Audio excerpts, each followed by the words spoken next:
There's a lot of people talking, oh, Marites, kamusta na? Ano kailangan mo gawin? So, video number 2 for Japan. And we're gonna talk about how you can get into Japan, and we'll be talking about the two ways or two like the legal way and then the, well, not the illegal way, but the gray area way, should I say, here in Japan. Because many Filipinos are maybe wondering, paano ba tayo makakapag-Japan? How are we able to go into Japan? What are the ways we can do it? And probably many of you have the idea that mahirap makapag-Japan. It's too difficult. The requirements are too stringent, and there are so much scams going on to the Philippines. So I'm gonna try to break it down to you, so it's gonna be easier to maybe point you to the right way. So number one, before that, again, this is just my opinion. This is from my experience, what I have seen, what I've heard from other people as well, and I'm going to share some personal experience as well. So, number one, let's talk about the legal way or common ways how to get into Japan. Number one is, I think this is one of the best ways or way how to get into this country. However, it's gonna cost you a lot. One is you can go and take the student visa route, because I think if you want to stay for long periods of time here in Japan, you need to understand that you need to speak the language, at least on the conversational part. Well, in my defense, I'm still not able to speak full-blown sentences. However, I'm able to understand maybe 50% or 40% of what they're trying to say to me in the school setting. So, tayong mga Filipino, if we want to go to the country, I really highly suggest that we go first to study school, or what we call here, it's not juku because it's for the Japanese, but you have to go to a language school, okay? Because it's gonna help you build more connections to other people in the long run. And then afterwards, after you spend time learning the language, I guess 1 to 2 years, then you can change your visa. You can change to the instructor visa, humanities visa.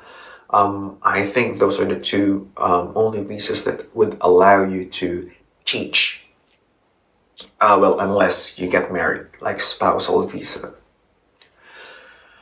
And expenses, how much it's gonna cost us to live here in Japan, or what's the amount that you need to prepare. So I have checked and I have searched into Tokyo or the major cities where they would offer language schooling. It's gonna cost you around 1.2 million yen to 2 million yen. It highly depends on where is the school, how rated the school is, if it's like highly rated or if it's just like run-of-the-mill school, language school. So again, there are so many schools in there like Shinagawa. Just look into Tokyo area and to the main, I forgot what part of the city it is, but there are places in Tokyo where in Ueno. So if you go there, there are lots of schools, and even Shinjuku language school. So those are the good, I guess, the good schools and the more expensive schools. So 1 million to 1.2 million to 2 million yen would be your the amount that you need to prepare. So that's roughly around 1 million. It's like 600,000 pesos, and then a million. Next, about that, the good thing in having the student visa is you can have like a 28-hour week working hour. So if you think you can speak the basic language or the basic phrases and you're up to the challenge, you can work in Japan as a student. But it is the allowable hours that you have would be around 28 hours. So be extra careful. The immigration is now clamping down on people who's like getting into student visa and then just working like above 28 hours. That's not allowed. The schools are required to report you to the immigration on how many hours, not how many hours you're working, but if you're having a good attendance into the school. Because I've heard and I have seen a lot that if you don't meet the required hours, they would remove your visa and you're going to return back to the Philippines. So, next is the second thing that I'm going to talk about is agencies in the Philippines. So, number one is yung student visa. Number two is if you don't have enough money or if you don't have the money to go to and take the student visa, I highly suggest now that you go to the what most people are doing.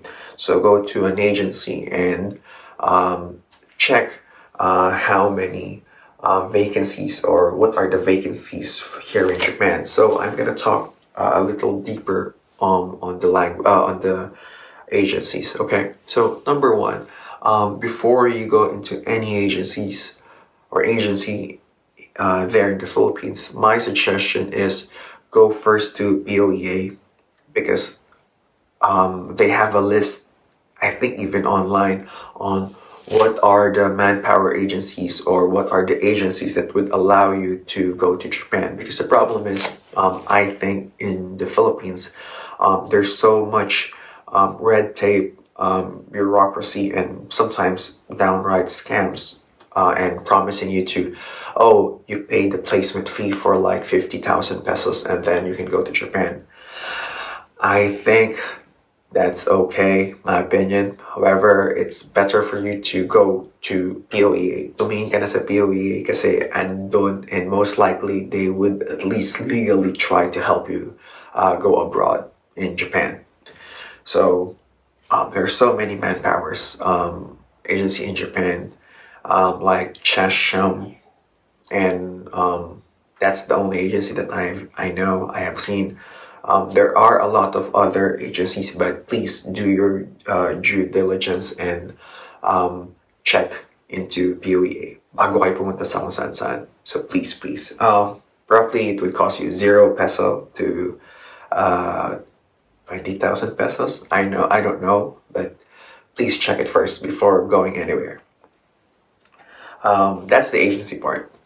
And that's mostly like it's not direct hired but agency hired person count. Next, the third one that I'm going to be talking about is there's another way, and many people are saying that this is a good way how to get into Japan, and we call it the trainee visa. So internship visa.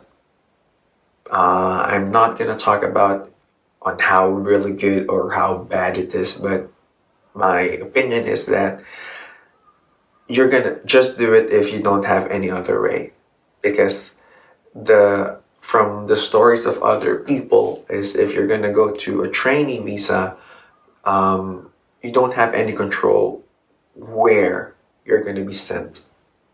So if they send you to Hokkaido, well, snow, yay. But the problem there is you don't have any control. It's going to be difficult, and um, the next thing that you want to do is, of course, change your visa to like a teacher visa or like a instructor visa. But it's going to be difficult because the employer or the one that's sponsoring your visa will have control most of your like visa. Like they have your, sometimes they get even passports. So like what I've told you, just go to POEA. It's much better there.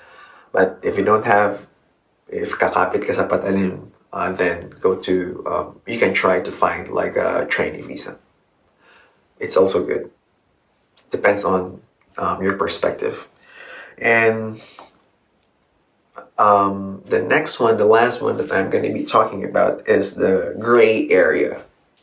Um, as it could be the most easiest way how to get into Japan, and it could be the most dangerous way how to get into Japan, depending on your perspective. But um, if you really wanted, or if you have desired to go to Japan for a long time, you probably would have checked about just maybe direct visa or direct hire would be okay. Like once I get to Japan, just change my visa. Full stop. That was okay maybe before the term of President Duterte, or I can't remember which president, but right now there is like a direct hire ban in the Philippines. So you can't just go for like a tourist visa and change your visa into whatever classification you want to go. If you want to go teacher, you want to go like into other visas, engineer, you can't do it legally now. There is many, there are some stories wherein other people were able to change their visa that way, but it's super dangerous. You know, I have heard from other stories and from what I have seen, okay, because syempre I go to the immigration and then, you know, there's a lot of people talking, oh, Marites, kamusta na? Ano kailangan mo gawin? So, ano chismis, paano punta na Pilipinas? So, um, the problem there, and the reason why I don't suggest this one is because it's extremely dangerous, and it's like you will throw a lot of money or waste a lot of money if you're gonna do it. Well, lucky you if gumana yun. But here's the process. Many Filipinos would go to to Japan, and then they would take the tourist visa, right? Like the 15-day tourist visa. So in the 15 days, what they do is they try to find a job that's going to sponsor them the visa. But the process here in Japan is that hindi immediately they would change your visa. You need to apply for the certificate of eligibility, COE. So if you have checked into Japan, you most likely you've been hearing that certificate a lot, COE. That's not the visa. That's just the approval. That's just like the yes, you can go to Japan, but you need to apply now for the visa. So it's like a two-step process, and it's gonna take you 15 to 20 days. It depends on which immigration you apply to or which embassy you would have to apply to. But matagal yun. It takes a long time. So what other people would do is that they would take the multiple visa, like multiple entry tourist visa in Japan, like 30 days, and hope and pray to God that they will be able to get a visa or COE. So what's going to happen is you're going to go back to the Philippines, the company would apply for your visa, and then they're going to sponsor you, right? So, and then if you're the first person from that company, or you're the first Filipino person, foreigner, it takes a lot of back and forth. The reason why I'm telling that it's a gray area is because you have to go to the Department of, I forgot, here in Japan, like the POEA here in Japan. on the Philippine side, because you're gonna tell them that, oh, I'm gonna be transferring blah blah blah, I'm gonna go um to Japan because my COE kana. So and then once you go here in Japan, you can change that visa. Or sometimes other people would do is like they would go immediately again back to Japan, and then they would try to change the visa there. That's very dangerous because you don't have any assurance yet that the immigration would change your visa. So again, that's it for today. In my opinion, if you're going to ask me, Mark, what's the best way to get into Japan? If you have the money, go to student visa. Go to a student visa because it's gonna be rewarding at the end. If you're studying, if you're motivated and you want to experience life here in Japan first, student visa. But if you want to go to like, I want to work now, gusto ko magtrabaho kahit ano, kahit saan, in trainee visa or intern. Second, if you want to, I already graduated. I have the necessary diploma, and I want to work now, but I want to work in this specific visa or specific working area. Go to POVA and check for the agency. But again, if you're adventurous, and I highly discourage everyone to do it, and you can go to like try the direct hire. But again, it's not really not the best way to do it. And I guess that's it. Again, the usual thing. If you have any questions or suggestions, let me know. Especially the things happening here in Japan. I'm a teacher here, so hit like and subscribe. Bye.